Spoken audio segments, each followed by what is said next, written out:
La guerre sera longue encore, très longue. On parle de trahison des élites aussi, on parle de ça. Là. Ah mais de toute façon, les élites françaises, et une partie des Français, c'est vrai, veulent en finir avec la France. La seule chose, c'est que moi, si vous voulez, après c'est un choix personnel de vie, pour ma part, comme disait Malraux, j'appelle français ceux qui veulent que la France continue. Et c'est pour ça d'ailleurs que ceux qui iront sur le site du Cercle Aristote verront les travaux de mes équipes. Nous, on n'attaque jamais personne. Là, tu peux en témoigner, nous, on n'a jamais attaqué personne. Pour une raison qui est très simple, c'est que dans l'œil de nos ennemis, nous sommes un camp unitaire. Nous, on connaît tous nos bisbis, tous nos trucs, tous nos machins. Je t'aime pas, tu m'aimes pas, etc. Dans l'œil de ceux qui vont en finir avec la France, de toute façon, on est tous dans le même wagon. Et le wagon va dans le mur. Donc, fondamentalement, moi, je ne veux pas me fâcher avec des gens avec lesquels je peux être demain dans une tranchée. Tout simplement. Après, c'est un choix de vie. Soit la France est morte, si c'est le cas, il faut partir. Il faut aller chercher la vie ailleurs, là où elle est. Je vous le dis tout de suite, moi, tous ceux que je vois revenir, même ultra diplômés, ils reviennent la queue entre les jambes, hein, pour 80% d'entre eux. Il y a 20% qui réussissent à l'étranger, le reste, la queue entre les jambes. Parce que la crise est mondiale. Et chacun doit prendre part, parce que, comme le disait le général de Gaulle d'ailleurs, à travers une certaine idée de la France, il y a une certaine idée de l'homme qui est derrière. Après, voilà, vous battrez pas. Hein. Donc c'est parce que finalement ce combat là, pour aller plus loin au fond des choses, c'est vraiment donc on peut dire un espèce de combat entre donc cet universalisme français qui est très propre à la nation française, presque au concept de nation justement, et ce système britannique, ce système anglo-saxon qui lui est justement étranger à la nation, c'est plutôt presque le royaume, la monarchie. Alors, ils ont un nationalisme, mais fondamentalement, ils ont un nationalisme, mais si vous voulez, regardez par exemple, les Français ont fait d'ailleurs une erreur conceptuelle énorme en faisant la Déclaration universelle des droits de l'homme. Enfin, la Déclaration des droits de l'homme, puis la Déclaration universelle des droits de l'homme qui arrive en 1948. Les Anglais ont fait le Bill of Rights, les droits du peuple anglais. Il y a si vous voulez, l'universalisme des anglo-saxons est avant tout un universalisme d'intérêt et commercial, pour une raison qui est simple, c'est que ce sont des nations qui ont toujours eu une avance technologique. Et quand vous avez une avance technologique et que vous faites un universalisme d'intérêt, donc le libre-échange, eh bien vous allez échanger de la nouvelle technologie contre de la verroterie. Et donc c'est ce que tu dis, c'est libre-échange. Et vous allez donc conquérir sans avoir besoin de tirer un coup de feu. C'est tout. Relisez un très bon bouquin qui s'appelle Hors des griffes de l'aigle. Comment le Canada a failli être bouffé par les États-Unis. D'ailleurs, il finira certainement par se faire avoir, malheureusement. Pour les anglo-saxons, c'est un mode de domination. Alors que les Français, et c'est été d'ailleurs leur erreur, d'un certain côté, parce que ça leur est beaucoup reproché, ont voulu déclarer des droits, alors que les droits sont une conquête très lente. La Révolution française a déclaré beaucoup de droits que le corps social n'était pas prêt à recevoir. Et donc ça a mis beaucoup de temps, ne serait-ce que l'élargissement du quorum de votants pour le suffrage universel. Ça a mis, jusqu'en 1944, quand même. Bon, or, fondamentalement, et on a fait la même chose vis-à-vis de l'humanité. Et ce faisant, on a fait naître beaucoup d'espoirs qu'on a déçus, parce que c'était hors de nos moyens matériels, et aussi parce que on pensait sincèrement, je pense, pouvoir apporter quelque chose à l'autre, alors et ce faisant, on a voulu lui retirer son visage d'autre. Et ça, c'est un des grands problèmes de l'universalisme. Ça, c'est toute l'œuvre d'un homme que j'aime beaucoup, qui est François Julien, qui est philosophe à partir de la Chine sur l'Europe. Ça c'est intellectuellement, c'est stimulant. Qui est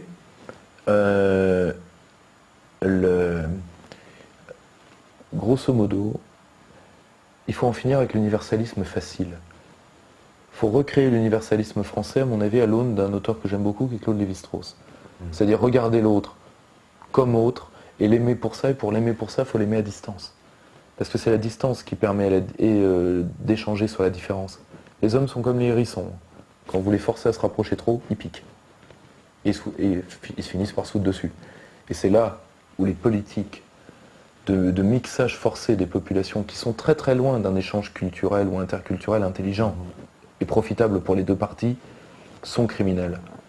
Parce qu'elles ont avant tout pour but de créer sur l'ensemble des pays à pouvoir d'achat suffisant pour consommer le même type de déraciné qui fuit son vide d'existence par la surconsommation ou les anxiolytiques et qui lui finira mal psychologiquement pour une raison qui est très simple, c'est que la violence des déracinés est la pire. Parce que quand on vous a enlevé votre univers symbolique, par les accès de violence, vous pouvez tout détruire. Malheureusement, c'est l'un des risques devant nous. C'est vrai. Mais il ne faut pas oublier une chose, la France a toujours su retourner les armes qui ont été mises contre elle pour s'en sortir. Il y a un réveil quand même en France en plus. Quand même, Comment ? Il y a un réveil quand même des Français. Si tu vois, moi, si tu veux, déjà, je le vois par le soutien, parce que d'ailleurs, si certains me regardent, si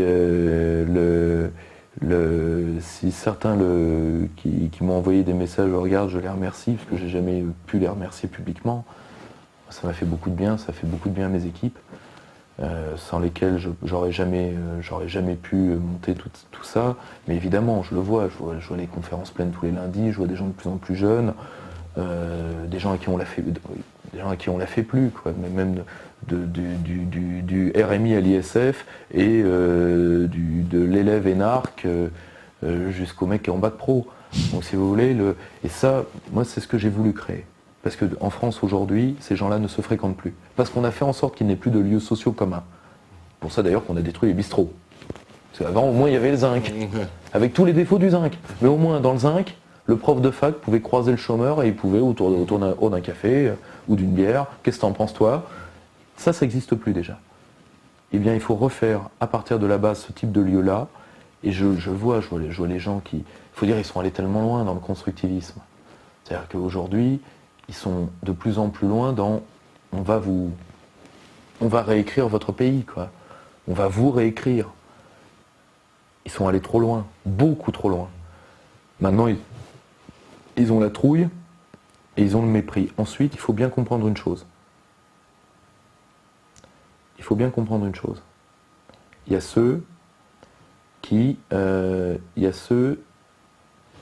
comment je vais vous dire ça ? Si vous voulez, il faut bien comprendre que vis-à-vis du phénomène qui s'oppose à nous, la seule chose qui leur reste, c'est la trouille et le mépris. Le problème, c'est que plus ils nous envoient de mépris, plus on s'énerve, plus on leur fait peur, plus ça se sent, l'ambiance est lourde.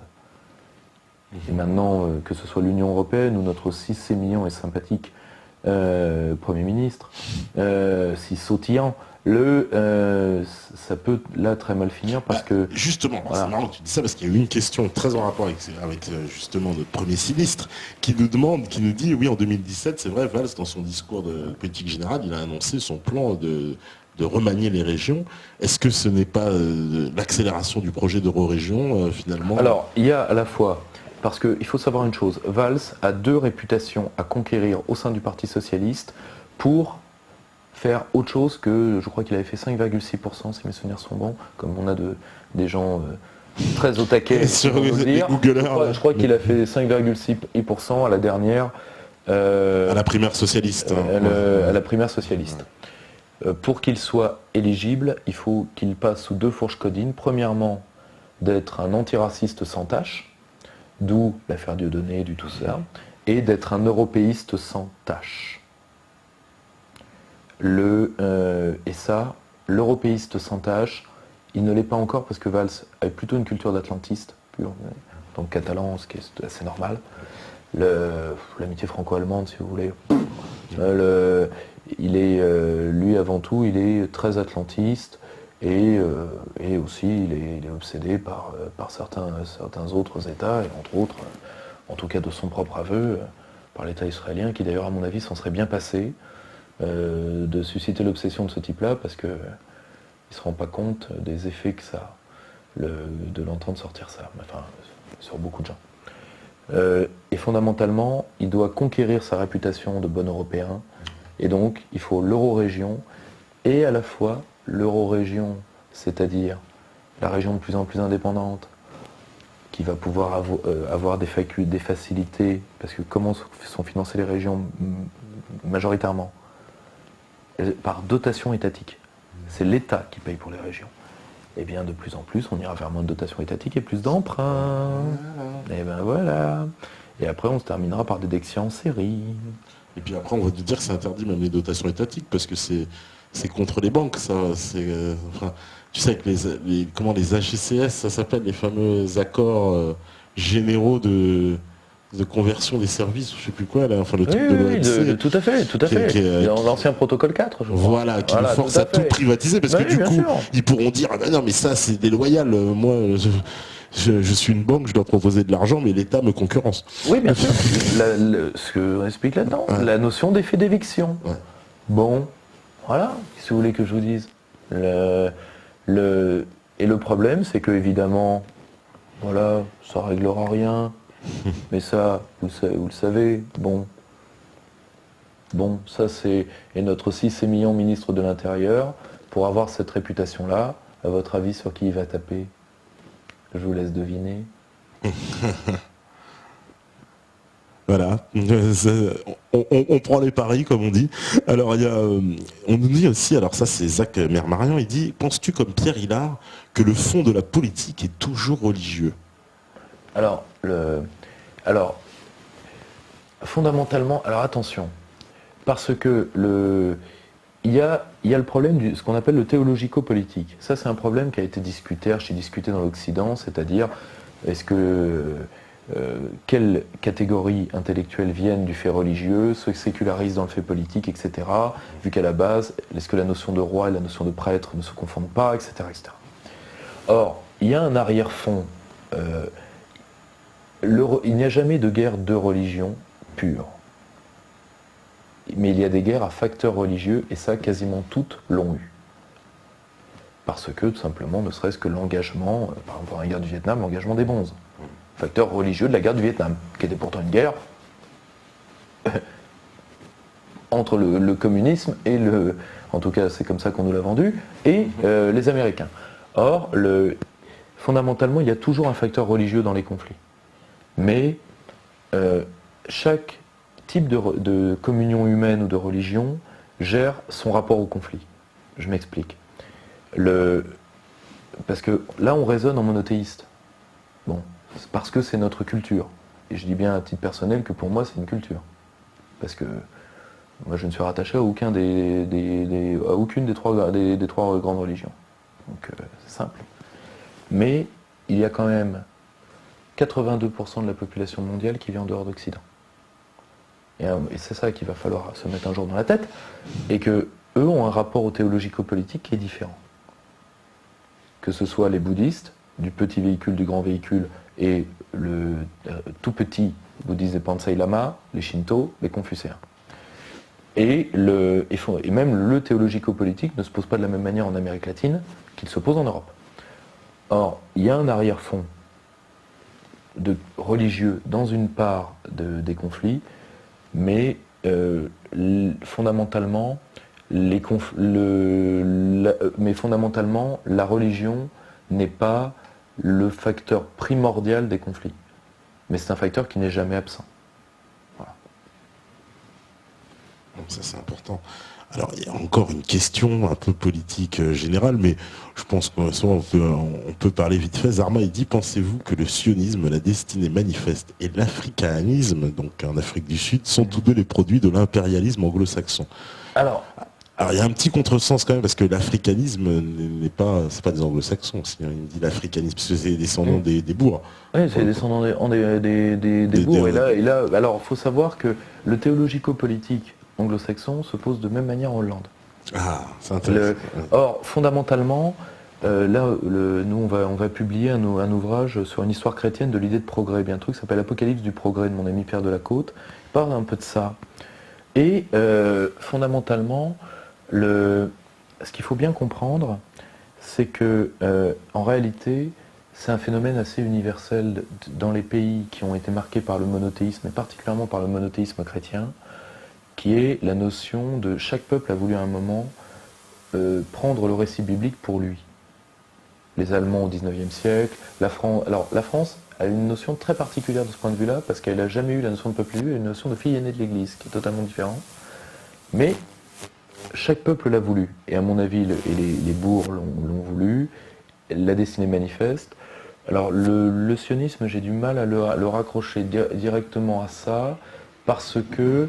Alors il y a une trace de la culture britannique, parce que... l'un des premiers projets a été fait par le Lord Protector Cromwell. Donc il y a une trace certainement de culture puritaine dans les arrière-fonds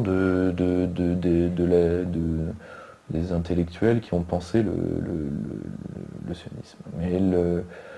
Mais elle est quand même, à mon avis, très légère. Et fondamentalement, oui, ce sont des produits d'impérialisme au sens où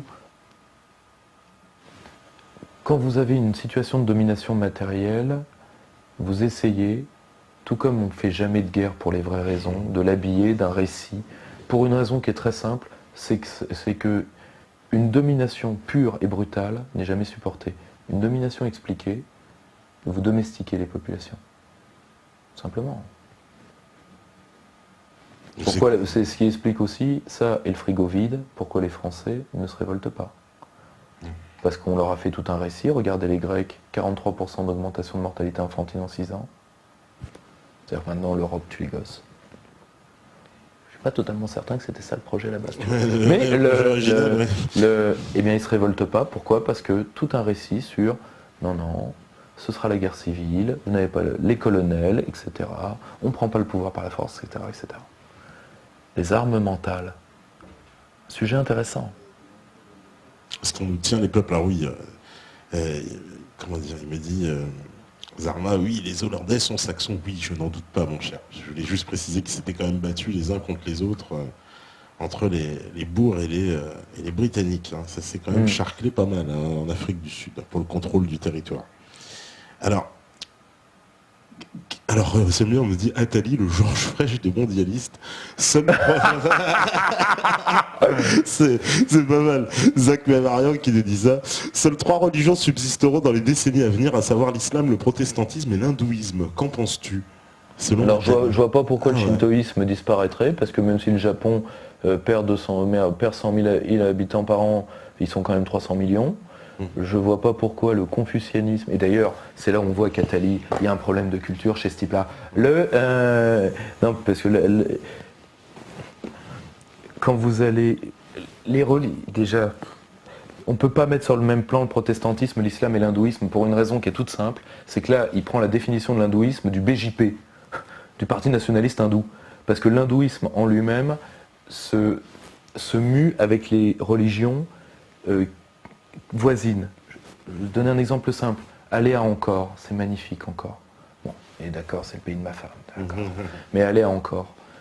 Vous verrez, il y a une salle pour Bouddha, une salle pour Shiva. Pourquoi ? Parce que en Asie, la religion du roi, c'est la religion du peuple. Le roi est Shiva, Shiva. Le roi est Bouddha, Bouddha. Toute l'histoire du Cambodge. Or, les deux religions, dans leur zone de frontalière, se sont mixées. Alors je veux bien savoir ce que M. Attali appelle l'hindouisme pur et dur, mis à part celui du BJP, du Parti nationaliste hindou, dont le principal aspirateur était quand même le national-socialisme allemand. Quant au protestantisme, déjà le protestantisme unique n'existe plus depuis longtemps, vu que ses racines intellectuelles luthériennes et calvinistes ont été liquidées aux États-Unis. Et entre l'anabaptiste, l'adventiste du 7e jour, le pentecôtiste et l'évangélique, c'est déjà des gens qui se détestent. Alors je ne sais pas qui va survivre entre tout ça, certainement les évangéliques parce qu'ils essaient le plus, mais fondamentalement c'est là où on voit... Vous voyez, c'est ça le raisonnement attalien. c'est grosso modo, j'ai une idée à la con, c'est vraiment, j'ai une idée à la con, il faut que je vous la balance, quoi. Ce que je pense, c'est tellement intéressant qu'il faut, j'ai une connerie dans la tête, et c'est le mec qui se lève, qui va dans le coin de la pièce parce qu'il a envie de pisser. J'ai une connerie dans la tête, il faut vraiment que je prenne de ton oxygène et de ton temps de vie pour te la faire partager, parce que c'est quand même moi qui l'ai pondu. Voilà, il y a des gens qui ne comprennent pas la détestation profonde qu'ils font naître. Et ça, Attali, c'est toute son histoire. Et dire qu'il vient de l'autogestion gauchiste, comme quoi du gauchisme ça mène à tout. Attali, oui, un conseiller de Mitterrand à la base, on en rappelle, pour ceux qui ne savaient pas, qui était trop. Alors, on nous dit, tu penses quoi aussi des travaux de Lucien Cerise? Je ne sais pas si tu connais Lucien Cerise. Ah oui, Lucien Cerise, enfin, moi on s'est connus à une époque, vu que lui c'était un habitué du local d'égalité et réconciliation. Enfin, Lucien Cerise, c'est pas son nom, c'est pas celui qui se cache derrière le pseudonyme Lucien Cerise. Et c'est assez intéressant vu que c'est suite à une discussion qu'on a eue ensemble que ça m'intéressait énormément ce qu'il disait. Alors je lui ai dit tu devrais en faire une conférence. Et il en a fait un livre, donc je suis assez content. Je suis assez content pour lui. Voilà, c'est des choses intéressantes. Ensuite, c'est Tchakonine, quoi. C'est le viol des foules par la propagande de masse, c'est l'empire du management de Pierre Legendre, c'est des théories qui sont connues. Il a eu un grand mérite à mon sens, c'est qu'il les a synthétisées. Voilà. Voilà la réponse, mon cher Rogelio. Rogelio, il aime beaucoup ce que tu fais, en tout cas depuis tout à l'heure, il te laisse des messages élogieux, merci. Très élogieux. Il dit que tu feras partie de la France de demain, des grands personnages de la France de demain. Une France libérée, bien sûr, hein, parce que pas une France... de toute façon, c'est soit ça, soit ça va très mal finir pour nous. Parce que ils sont... Ah oui, non, et puis là, ils sont... Mais est-ce que tu crois, toi, à un effondrement économique total, c'est-à-dire, on se réveille, tu sais, le blackout le matin, c'est terminé, les banques sont fermées, au revoir... Non, ça... Parce que ça irait trop loin, là, tu penses, genre scénario argentin, tu vois ce que je veux dire? Alors, l'Argentine a mis 10 ans pour arriver là où elle n'était pas. 10 ans. Quand on coupe le peso et le dollar, l'Argentine tombe degré par degré par degré par degré. Je vais te le dire, nous dans Perspective Libre, moi j'ai interrogé personnellement Roberto Lavagna. Pour les gens aussi qui se demandent avec qui je traîne, voilà avec les gens avec qui je traîne. Hein, par exemple l'homme qui a sauvé l'Argentine. Voilà, c'est plutôt ça mon monde. Ouais. Voilà. Pas, je dis pas ça au sens les puissants. Je dis juste voilà, mon camp idéologique c'est plutôt. Voilà, moi ce qui m'intéresse c'est ces gens-là. C'est pas du tout les microcosmes d'extrême gauche ou d'extrême droite qui me. En 10 ans de carrière politique, dans 10 ans de militantisme politique, à être actif, à coller les affiches, j'ai croisé que ça, et sincèrement ça me saoule. Or, fondamentalement, j'ai interrogé Lavagna, ils l'ont flingué. Enfin, ils l'ont dit,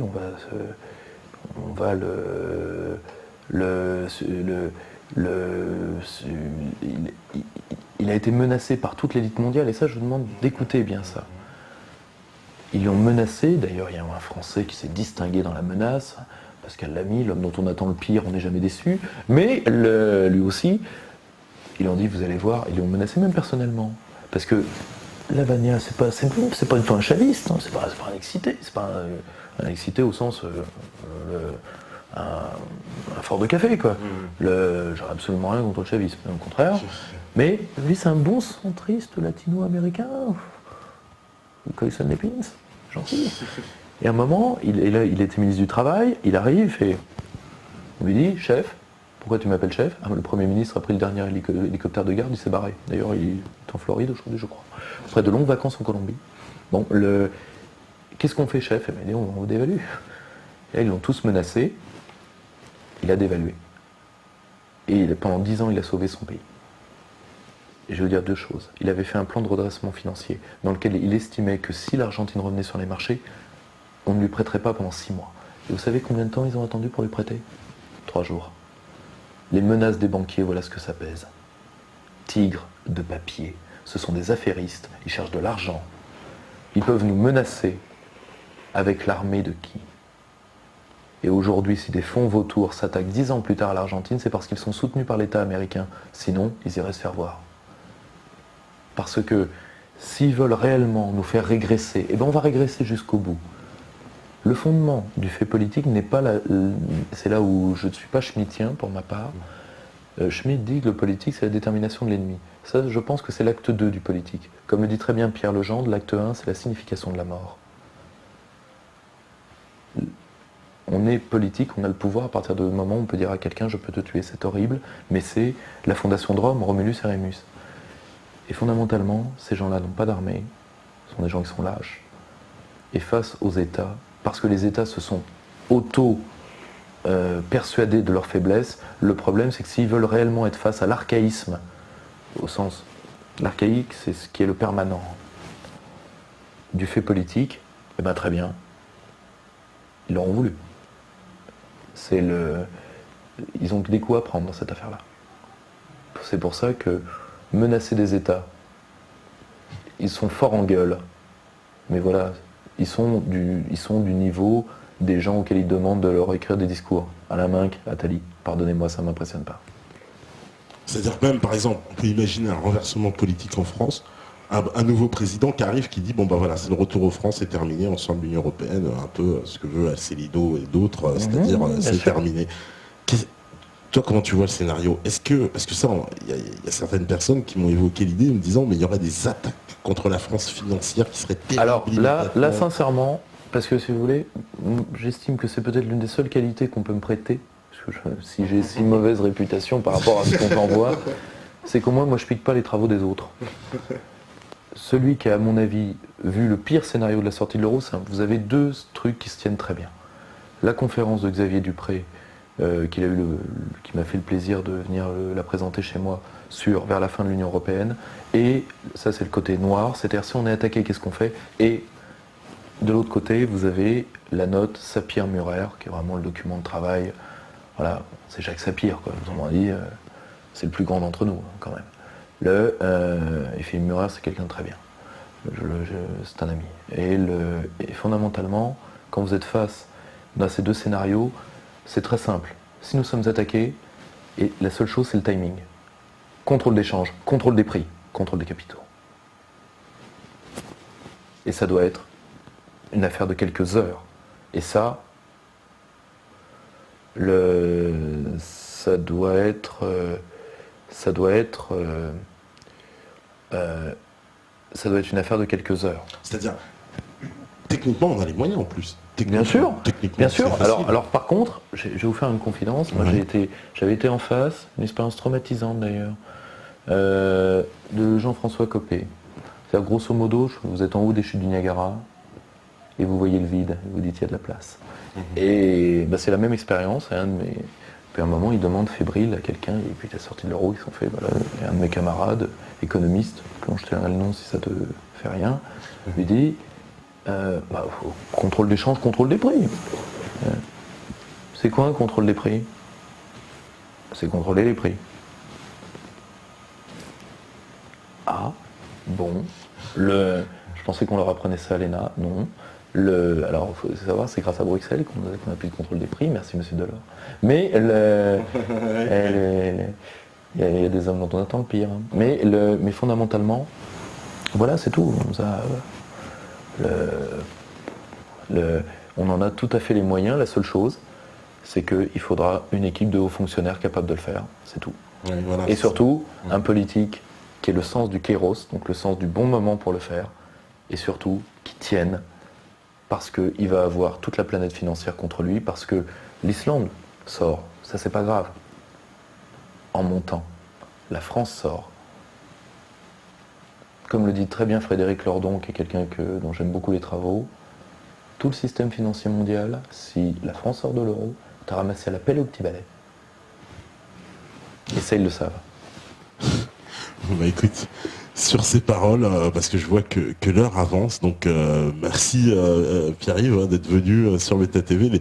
Ils ont particulièrement apprécié, je te le dis, parce que je vois beaucoup de messages d'encouragement. Merci, super intéressant. Il y en a même qui disent qu'ils vont revoir l'émission elle n'est pas encore en ligne. Alors, donc, Anicette de Niveau Paume, voilà, Baptistov, Zarma, Nicolas Dulotte, BHL Express, Kimazouf, Erwan 06, Samwang, bien évidemment, Sainte Quenelle, Baudricourt, 6 millions, alors 6 millions, il dit que je dis jamais son nom et qu'il est là depuis des mois. Et ben 6 millions, je sais que tu es là, mon cher Ali, Brauzek, Razien, Libertad, voilà, Malababs évidemment, Erenui, Jakov, Ushisha, il y a énormément de nouveaux, Schnapp, Mantas, évidemment, Alice Bach. Ah, tu as vu une question? Non, j'ai vu quelque chose, je me serais trompé sur le nombre de japonais. Ah oui, 120 millions, oui, il y a quelqu'un qui a rectifié. J'ai confondu avec le nombre de... Je pense au nombre de shintoïstes, parce que le shintoïsme est un peu au-delà du Japon. Un peu au-delà du Japon, d'accord. Donc oui, il y a quelqu'un qui a rectifié. Mais ils perdent à peu près 100 000 habitants, par an. Un peu comme l'Allemagne aussi, alors c'est ça aussi. Ouais, à peu de choses près, ouais. D'accord. Bon, bah, bientôt plus de japonais, plus d'allemands. On sera tranquille.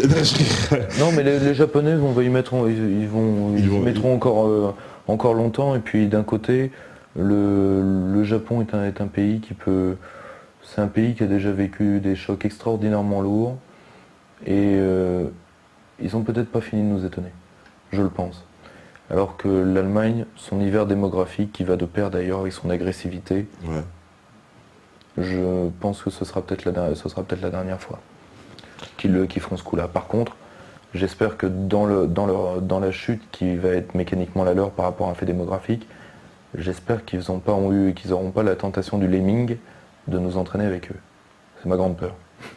J'espère bien qu'ils ne vont pas nous entraîner avec eux. En tout cas, merci et big up à vous tous sur le chat. Voilà, Sibillon, il dit bord de rire, j'ai rien dit et tout. Mais non, mon cher Sibillon, c'est parce que j'avais vu que tu t'es dit, je te boycotte, il paraît à chaque fois dans les dédicaces. Mais non, pas du tout.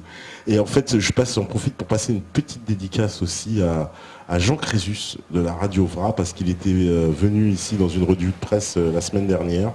Et suite à cette émission, il a été arrêté par la police en Côte d'Ivoire, parce que vous savez très bien que la Côte d'Ivoire n'est pas un parangon de démocratie comme on veut bien vous le faire croire à France 24, mais un État dictatorial et totalitaire du régime de Dramane Ouattara.